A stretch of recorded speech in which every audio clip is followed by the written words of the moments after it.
Sekretaris Perusahaan Wawan Heri Purnomo mengungkapkan bahwa Perseroan memperoleh kredit investasi dari Bank Mandiri Kota Balikpapan, Kalimantan Timur yang tertuang dalam perjanjian yang ditandatangani pada 24 Februari 2026.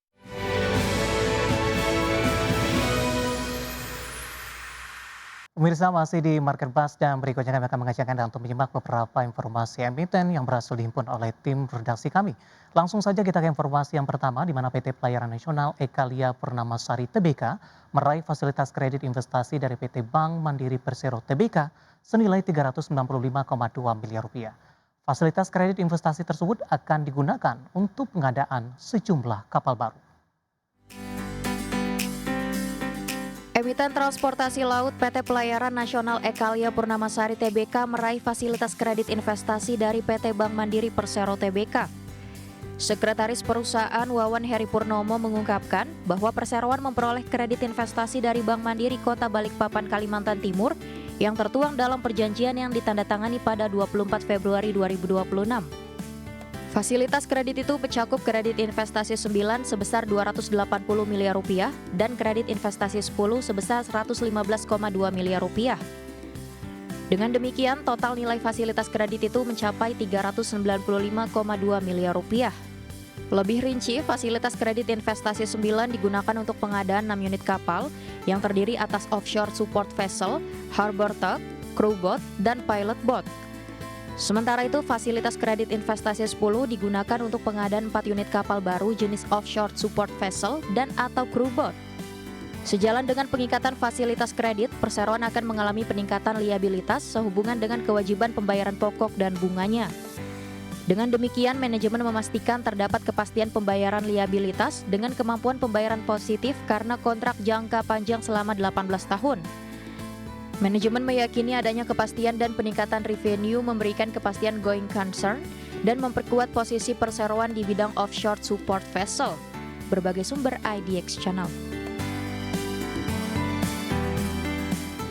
Selanjutnya, PT Widodo Makmur Unggas Tbk menyiapkan aksi korporasi penambahan modal dengan hak pemesan efek terlebih dahulu atau right issue dengan rencana penerbitan maksimal 6,1 miliar saham baru.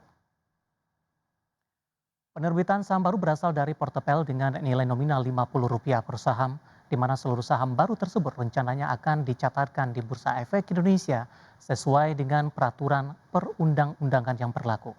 Adapun secara garis besar, sebagian dana hasil right issue akan digunakan untuk melakukan konversi hak tagih PT Widodo Makmur Perkasa Tbk kepada Perseroan. Selebihnya dana yang diperoleh setelah dikurangi biaya-biaya emisi akan dimanfaatkan sebagai modal kerja Perseroan. Dari sisi keuangan, manajemen memperkirakan aksi korporasi ini akan berdampak positif terhadap struktur permodalan.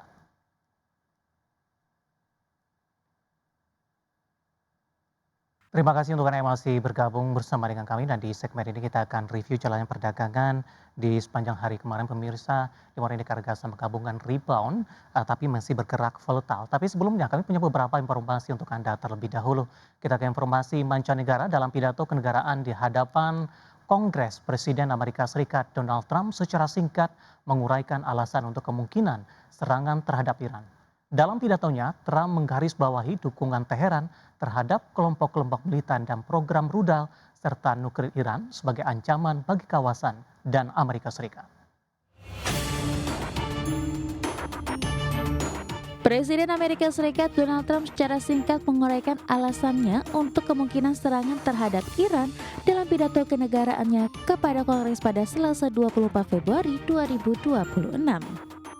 Trump mengatakan ia tidak akan membiarkan Iran memiliki senjata nuklir. Trump hanya sedikit menjelaskan kepada publik Amerika mengapa ia mungkin memimpin Amerika Serikat ke dalam tindakan paling agresifnya terhadap Iran sejak revolusi tahun 1979. Dalam pidatonya, Trump menunjuk pada dukungan Teheran terhadap kelompok-kelompok militan dan program rudal serta nuklir negara itu sebagai ancaman bagi kawasan dan Amerika Serikat.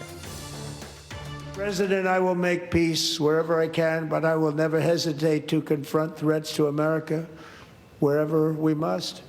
That's why in a breakthrough operation last June, the United States military, obliterated Iran's nuclear weapons program with an attack on Iranian soil known as Operation Midnight Hammer.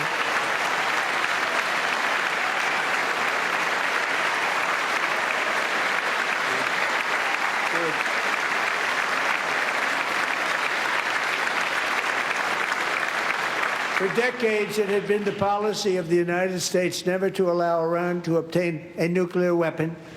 Many decades. Persiapan menjelang pidato Trump dibayangi oleh peningkatan kekuatan militer Amerika di Timur Tengah dan persiapan untuk kemungkinan konflik dengan Iran yang dapat berlangsung selama berminggu-minggu jika Teheran tidak mencapai kesepakatan untuk menyelesaikan perselisihan yang telah lama terjadi mengenai program nuklirnya. Adapun Trump diketahui telah berulang kali mengatakan kekecewaannya atas kegagalan para negosiator untuk mencapai kesepakatan.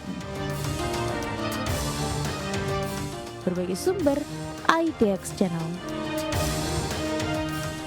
Informasi lainnya pemirsa, sejumlah lembaga keuangan global kompak meningkatkan proyeksi harga emas hingga akhir tahun 2026.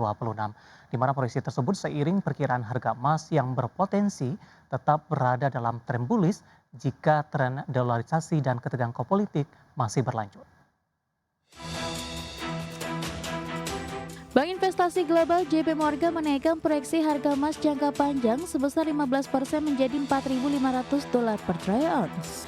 Namun proyeksi harga emas pada akhir 2026 tetap dipertahankan di level $6.300. JP Morgan menyebut peningkatan pembelian emas oleh Bank Sentral, Pengumuman Investasi Aset Treasury Amerika Serikat, serta pergeseran basis pendapatan sejumlah negara dari dolar ke renminbi China menjadi faktor utama revisi tersebut. Jumlah lembaga keuangan global juga merevisi naik proyeksi harga emas. UBS menaikkan target harga menjadi $6.200 untuk periode Maret hingga September 2026. Deutsche Bank memproyeksikan emas di level $6.000 pada 2026. Morgan Stanley mematok target dasar $4.600 dengan skenario pulih di level $5.700 pada paruh kedua 2026. Standard Chartered mematok proyeksi di kisaran $4.488 dan Commerzbank memperkirakan harga mencapai $4.800 pada pertengahan 2026. Kenaikan proyeksi ini mencerminkan perubahan landscape moneter global, terutama meningkatkan pembelian emas oleh Bank Sentral sebagai upaya diversifikasi cadangan devisa, serta kekhawatiran terhadap dominasi dolar Amerika Serikat. Jika tren dedolarisasi dan ketegangan geopolitik berlanjut, harga emas berpotensi tetap berada dalam tren bullish hingga akhir tahun 2026. Berbagai sumber, IDX Channel.